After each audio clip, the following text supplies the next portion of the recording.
All right, to expand on probability, I'm giving myself 15 minutes to talk about independent versus dependent probability.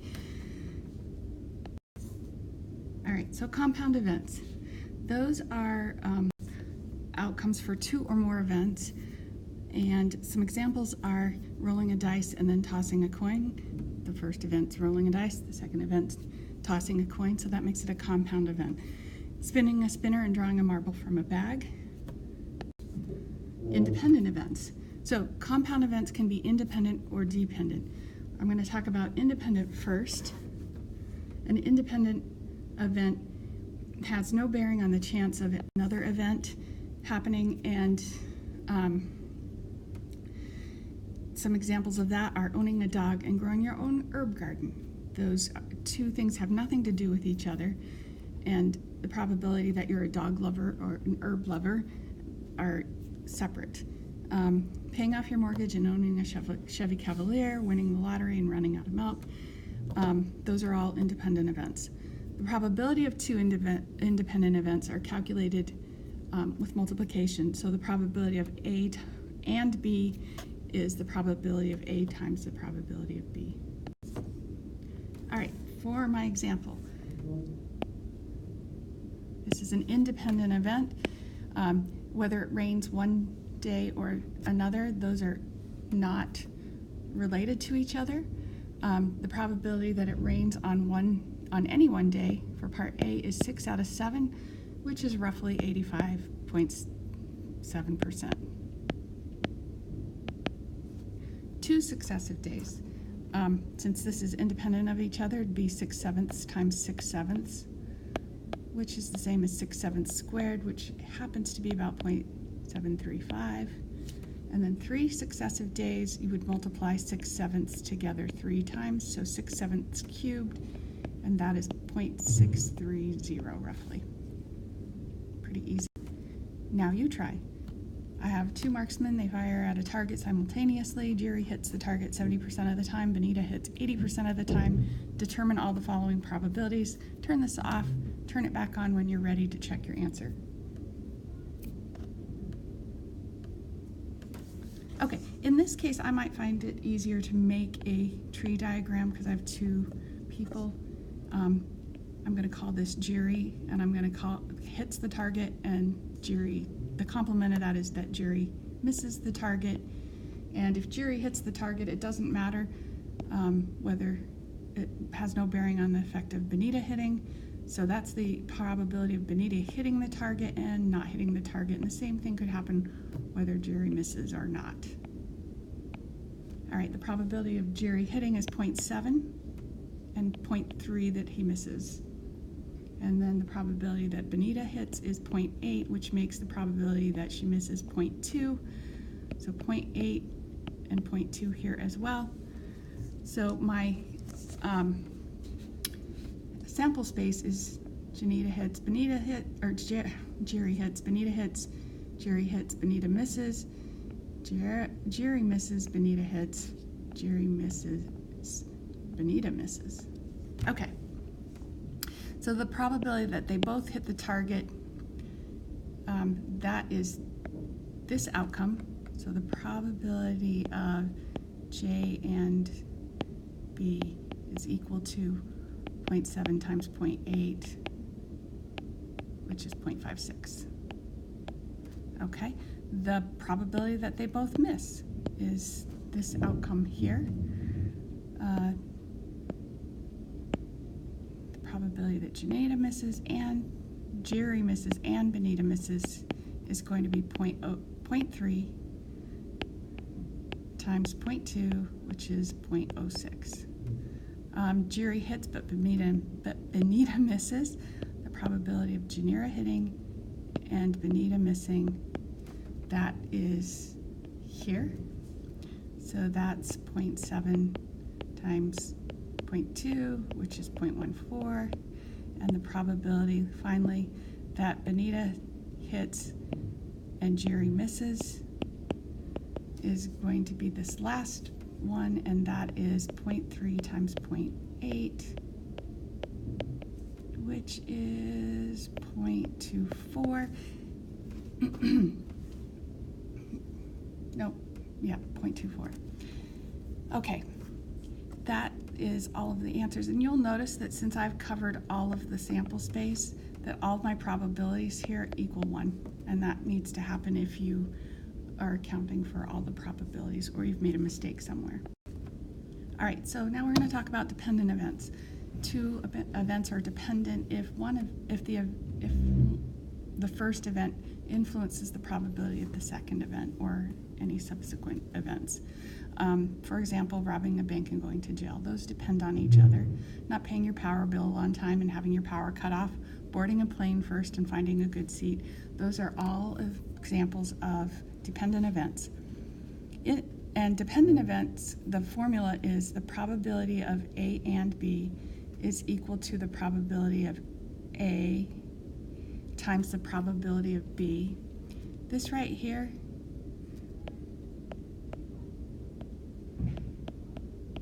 that means the probability of B, and this is given that A has happened. That's what this means, given that A has happened. Okay, an example. A box contains 4 red and 2 yellow tickets. 2 tickets are randomly selected from the box without replacement. So because we're not replacing them, this is going to be an example of dependent probability. Find the probability that both are red.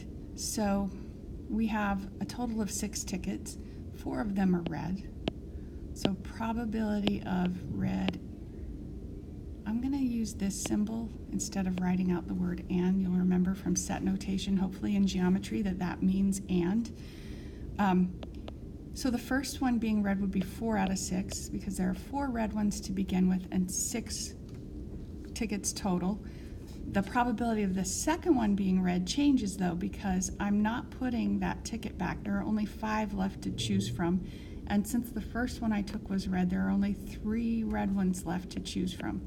So that probability, I would multiply that together. That ends up being 12 out of 30. And that, it ends up being about 0.4. Okay, so the part B, the first is red and the second is yellow. So the probability of red and yellow is going to be 4 out of 6 for the first one because we have all the tickets and all 4 red ones. And then the second one, I only have 5 tickets left, but I still have 2 yellow tickets that I started with, and that ends up being 8 out of 30, which is about 0.267. Okay, one for you to try. Hat contains the tickets with the numbers 1, 2, 3, 4, 5, 6, 7, 8, 9, all the way through 20. We're going to draw 3 tickets without replacing them, and we want to determine the probability that all 3 are prime numbers. Let me first tell you that the prime numbers are from 1 to 20 are 2, 3, 5, 7, 11, 17, and of course 19. So those are the prime numbers. Go ahead, try this out, restart it when you're done. Okay, so there are a total of 20 numbers. 8 of them are prime. So the probability of drawing 3 primes, well, there's 8 to begin with out of 20. If I take one of them, I only have 7 left, and there are 19 left. And then if I take the second one and the third one, I only have 6 left to choose from and 18 to left total remaining. So when I multiply those together, you get 0.04912, which you would round to 3 decimal places or 4 decimal places. Okay, proving dependence and independence. So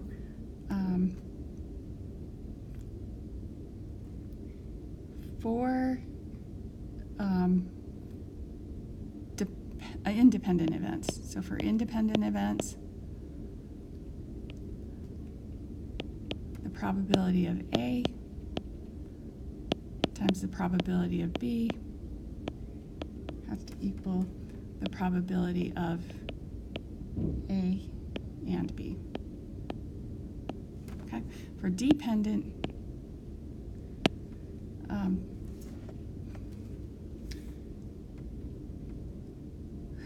we had the probability of A and B equals the probability of A times the probability of B given A. That proves dependence. We can also rearrange this equation here by dividing both sides by A, or by the probability of B given A. So we can find the probability of B given A by dividing both sides of this equation here by the probability of A. So the probability of B given A is equal to the probability of A and B. Again, I'm using this symbol here, divided by the probability of A.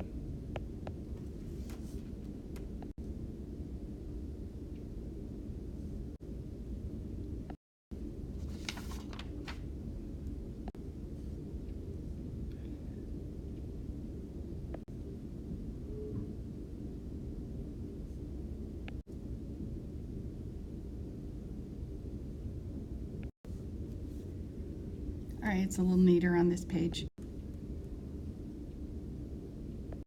Okay, an example of that, when 2 coins are tossed, A is the event of getting 2 heads. When a dice is rolled, B is the event of getting a 5 or a 6. Prove that A and B are independent events.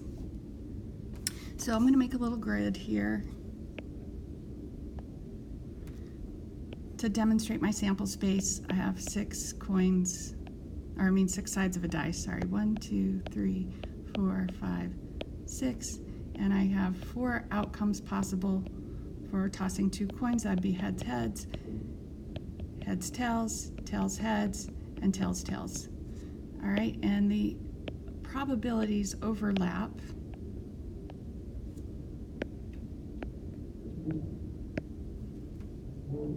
Two heads and a 5 or a 6 happens here. I have a total, if you count these, 4 times 6 is 24 total outcomes. 2 of them are the possible outcomes, the positive outcomes I'm looking for. This simplifies down into 1/12. Let's calculate the probability. So the probability of A is 2 heads, that's 1/2 for the first head, times 1/2 for the second head. That's going to be 1/4. The probability of B, there are 2 numbers out of 6, so that is 1 out of 3. The probability of A times the probability of B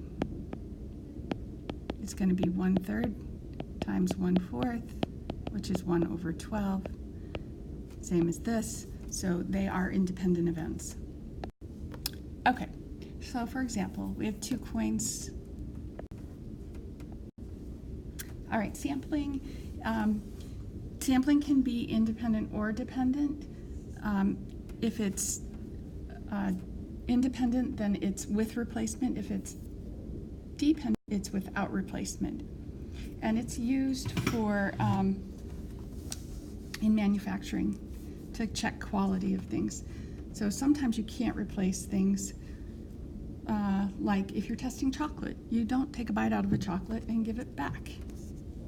Okay, so let's calculate some sampling problems. So we have a box contains 3 red, 2 blue, 1 yellow marble. Find the probability of getting 2 different colors if replacement occurs. I'm going to draw a little sample space of that. And I could get red, blue, or yellow. I could get red, blue, or yellow, red, blue, or yellow, red, blue, or yellow, because I'm replacing things. And you'll notice that the probabilities here stay the same, and the probability of getting a red is 3 out of 6, the probability of getting a blue is 2 out of 6, and the probability of yellow is 1 out of 6, and it's the same the second time around. There are there's a whole bunch of outcomes where I get 2 different colors. In this case, I think it's going to be easier to calculate the complement of that, which would be getting 2 of the same color.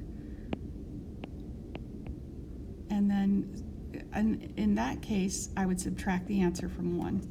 1 minus, because the two complements have to add up to 1. So I have 1 minus the probability of getting 2 reds and 2 blues and 2 yellows. So that's going to be 1 minus 3 out of 6 squared plus 2 out of 6 squared plus 1 out of 6 squared.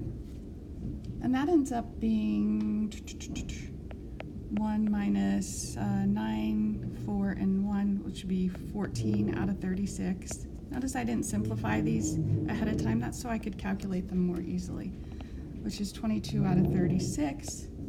And I don't care, which is like 11 out of 18. So I don't have time. I'm not going to simplify this, but that's the probability of getting 2 different colors. If replacement does not occur, let me draw a sample space for that. I got red, blue, and yellow, and then I got, if I don't put the, then I got red, blue, and yellow. I'm just going to keep going. Red, blue, and yellow. Please have the following students. Then I have red, blue, and I don't have another yellow one, so that's not going to happen. But this one is going to be 3 out of 6, 2 out of 6, because I'm